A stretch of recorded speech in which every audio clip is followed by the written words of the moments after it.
atualizar os assuntos. Falamos sobre temas eleitorais, promessas eleitorais, e agora vamos falar sobre propaganda eleitoral. Ontem, dia 29, terminou a propaganda eleitoral no rádio e na televisão. Mas não terminou a propaganda política de um modo geral. Não proibiram ainda dos políticos botarem seus carros com som na rua, fazendo barulho enorme na porta das pessoas. Devia ser proibido também. É proibido os políticos terem ajuda das empresas nas suas propagandas políticas. Isso é proibido. Mas tem por debaixo do pano, porque as empresas depois vão cobrar eles, políticos. E assim, a propaganda eleitoral está tão intrínseca no sistema eleitoral que no dia da eleição, dentro das zonas eleitorais, dentro das sessões, se faz propaganda eleitoral. Devia ser terminantemente proibido o eleitor aparecer com a camiseta do seu candidato, com um boné do seu candidato, com um bronze do seu candidato, porque isso influenciaria as outras pessoas que não tinham candidato ainda determinado. Então isso devia ser completamente proibido, mas não é. Então quer dizer que a propaganda eleitoral continua até o último dia da eleição. Olha, e quem paga tudo isso? O povo. O povo é quem paga a propaganda eleitoral, nós, o povão. Porque os próprios políticos não pagam nada, nem um centavo da propaganda política. Por quê? Porque nós pagamos os impostos porque consumimos. E eles consomem também, mas quem paga o consumo dele é o Estado. Um deputado federal ganha 40 mil, os 40 mil ele põe no bolso líquido. Porque quem paga o paletó dele, a calça, a camisa, a cueca, sapato, gasolina, comida e tudo mais, é o Estado. Então ele não consome nada, ele consome, mas não paga. Se ele não paga, não paga imposto. Então nós que não somos políticos, se nós, por exemplo, comprarmos uma bala, um queimadinho, nós vamos pagar o imposto sobre aquela bala e sobre até o papel que enrola a bala. E se a matéria-prima for estrangeira, nós vamos pagar até o imposto de importação. Olha uma bala, quanto se paga de imposto? Imposto sobre produto industrializado, IPI. Imposto sobre circulação de mercadoria, ICMS. Imposto sobre serviços de qualquer natureza, que paga o ISS da prefeitura por causa da logística, por causa do transporte, paga esse imposto. E além de mais, nós pagamos ainda também as contribuições sociais, como por exemplo PIS e COFINS. Esses são os impostos que são chamados de imposto faturado, que eles têm vai diretamente ligado à receita, da receita diretamente que eles são calculados. Então, mas ainda tem os impostos que pagam pelo empresário, mas que nós é que pagamos. Os impostos que é calculado sobre o lucro, contribuição social, imposto de renda. O empresário paga, mas ele leva tudo isso para o custo-benefício, o custo da mercadoria vendida. Porque no custo ele vai acrescentar tudo isso e deixar sua margem de lucro, que é a sua remuneração. Então, o empresário realmente... Quando o empresário paga muito imposto, quem não paga imposto, coisa nenhuma, quem paga somos nós. Nós é quem pagamos porque consumimos. Observe que eu falei em uma bala. 1 quilo de carne, um pacote de café, 1 quilo de feijão, uma calça, uma camisa. Quanto nós pagamos de imposto na aquisição desses bens? São muitos. Então, mas o governo simplesmente deixa que os políticos façam isso à vontade. O sistema, o legislativo, que é o Congresso Nacional, aprovou para as eleições de 2022 uma verba de 5 bilhões. Olha o que é 5 bilhões. É dinheiro muito para os candidatos usarem à vontade. É muito dinheiro. Por isso que no Brasil há 40 partidos políticos, centenas e mais centenas de candidatos. Por quê? Porque o governo paga propaganda. Quer dizer, nós pagamos, o governo só faz adiantar. Ora, o que se faria com 5 bilhões? Melhoraria o salário dos médicos, das enfermeiras, das auxiliares técnicas, psicólogo, sociólogo, todas as pessoas que trabalham na área da medicina. E mais ainda, a classe mais sofrida do Brasil, que são os professores. Poderia melhorar o salário dos guardas municipais, dos policiais estaduais, dos policiais rodoviários federal e estadual, da Polícia Civil, da Polícia Federal ou até das Forças Armadas. Com esses 5 bilhões, olha o que daria para fazer. Ou ainda, construir creches. Quantas creches seriam construídas com 5 bilhões? Quantas salas de aula seriam construídas com 5 bilhões? É muito grande o dinheiro para nada que se faz. Então, e ainda, o que poderia fazer com esse dinheiro?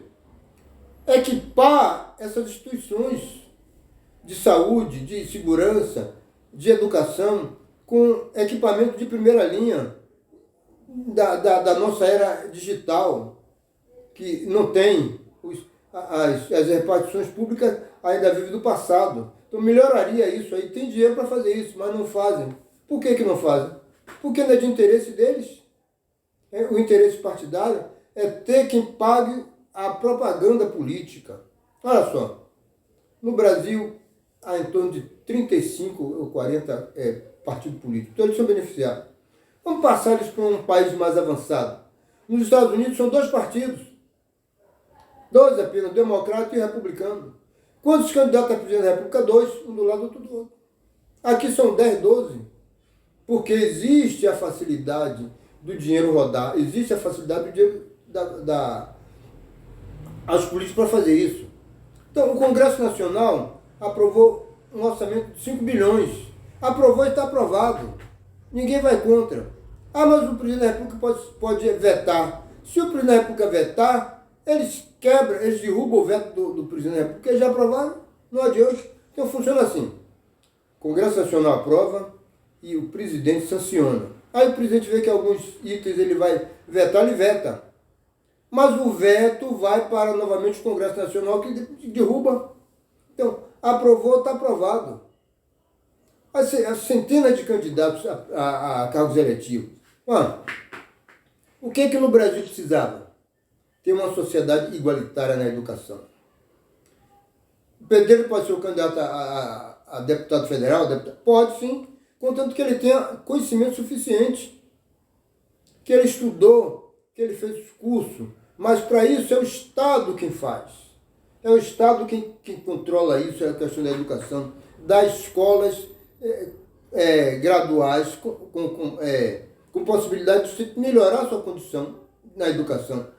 Eu vou falar até no passado. Os cursos primários, os cursos ginasiais, os cursos secundários, os cursos universitários, teria que ser melhorado. Como no passado. No passado, as escolas estaduais eram melhores do que as escolas particulares. Em 1947, eu estudava no Marista, na escola Padre Champagnat, que era um curso gratuito no Colégio Marista. E quem dava aula para a gente eram os estudantes do primeiro, segundo, terceiro ano científico. E um deles, que era o nosso professor, disse: olha, eu estou aqui, sou no primeiro ano, segundo, terceiro ano, vou fazer no Colégio da Bahia, quer dizer, no Colégio Estadual. Olha a qualidade de ensino dos maristas, que o do Colégio da Bahia era melhor. Então, o que o Brasil precisa? Ter uma educação melhorada. Para você ter um candidato suficiente para poder concorrer. E mais ainda, eu vou ser até muito, muito além. Devia ter concurso. Pronto. É uma utopia que não vai ter concurso nenhum. Concurso não vai ter nunca. A gente sabe para ter concurso para os cargos eletivos, o Congresso Nacional teria que aprovar. Mas se tivesse, quero ser vereador, vai fazer o concurso para candidato a vereador, vai fazer concurso para prefeito, deputado estadual, federal, senador e presidente da República. Todos nas proporções de acordo o cargo que eles vão tentar em sua eleição. Então, quando a eleição era no papel, você escrevia lá bicudo na cédula eleitoral. Quantas pessoas, quantos animais eram eleitos nas eleições? É o jegue de José, é o jumento não sei quem. A pessoa vota por ironia. As pessoas não acreditam, votam por ironia. E também pega pessoas sem nenhuma capacidade e coloca lá. Para quê? Para nada. Que foi que fez Juruna como deputado federal? Não é que Juruna era um índio. Eu também sou índio, eu sou tupinambá. Mas ele não tinha qualificação nenhuma. que ele fazia lá? Bater palma para os figurões e até tomar dinheiro emprestado na mão deles. Que fez o Tiririca, deputado federal Tiririca? É um palhaço, não é que eu sou contra o palhaço, como eu disse, ele tem que ter qualificação para poder ser exercer um cargo eletivo. Aí são eleitos jogador de futebol, lutadores, cantores, cantoras, sambistas, presidentes até de escola de samba são eleitos. O que o povo gosta, até vezes o povo vota por ironia. Um candidato, um compositor e cantor muito famoso aqui no Brasil, ele foi eleito deputado federal. Mas ele nem cumpriu o mandato todo. Ele abandonou a Câmara dos Deputados. E ele disse na televisão, eu abandonei porque ali aquilo parecia um canil. Olha que ele comparou o Congresso Nacional com um bando de cachorros. Parece um canil. Ele fez isso, foi um cantor, não vou dizer o nome dele, mas a televisão mostrou ele. Então, é isso. É que não pode acontecer essas coisas que eles usam para se proteger, para ser beneficiado. Então, como eu disse, o concurso, se eu quero ser, vou dar um exemplo aí, quero ser zelador do laboratório do Ministério da Educação e Cultura. Eu tenho que fazer o concurso. Como eu fiz 4 vagas, 10 vagas, eu passei em terceiro lugar, não fui chamado por causa do apadrinhamento. Mas então, não tem concurso para juízes e promotores, eles fazem concurso para exercer essa função. E por que não os ministros do Supremo Tribunal Eleitoral, do Superior Tribunal de Justiça, eles são nomeados, são indicados, e do próprio Supremo Tribunal Federal. O pessoal do Supremo Tribunal Federal, eles são indicados pelo presidente da República, ele fica atrelhado àquele seu chefe que ele mandou. Então, ele faz tudo para não ir de contra aquele seu chefe, que foi ele que nomeou. Então, está tudo errado. Pelo menos, vamos fazer concurso para essas pessoas que precisam ocupar cargos eletivos ou de executivo. Então, é essa a história da propaganda política brasileira. Por que é feita a propaganda dessa forma? Porque o governo, o Congresso Nacional aprova, o governo veta ou não veta, mas são lá 5 bilhões para propaganda eleitoral. E aí, olha só, o Brasil sempre tem um ano eleitoral. Vamos dizer, a eleição não vai ser definida no dia 2. Vamos dizer que tenha governadores, ou até o próprio presidente da República que passe para o segundo turno. O que é que vai acontecer? No dia 15 de novembro termina a eleição de 2022 e começa a de 2024. Porque no dia 16 de novembro eles já estão articulando quem é que vai ser o candidato a vereador, quem vai ser o candidato a prefeito, porque vai ser eleições municipais. Os sindicatos já vão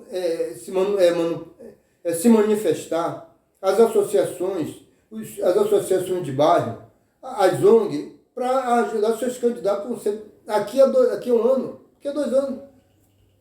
Quer dizer, terminou em 2024, porque o ano eleitoral vai ser 2023, 2024. Termina as eleições em 2024, já vai ter eleição no ano para presidente da República. E aí nunca acaba. Não é um país que se respeita.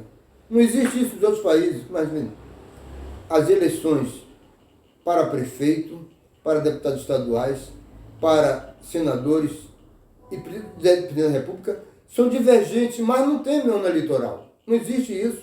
Aqui não. Tem que favorecer a todos os políticos. E nós, o povo brasileiro, o povo carente, que paga imposto numa bala, que paga os impostos faturados, as contribuições sociais e ainda os impostos sobre o lucro. Nós é que pagamos.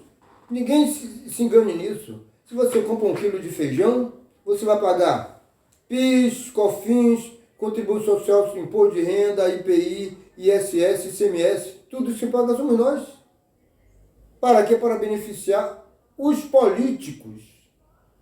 E ainda a gente tem que aceitar essas coisas de bom grado. Ainda achar que tal candidato vai ganhar, tal candidato vai perder, cada um é bom, cada um é ruim. Nenhum deles presta. Nenhum deles presta.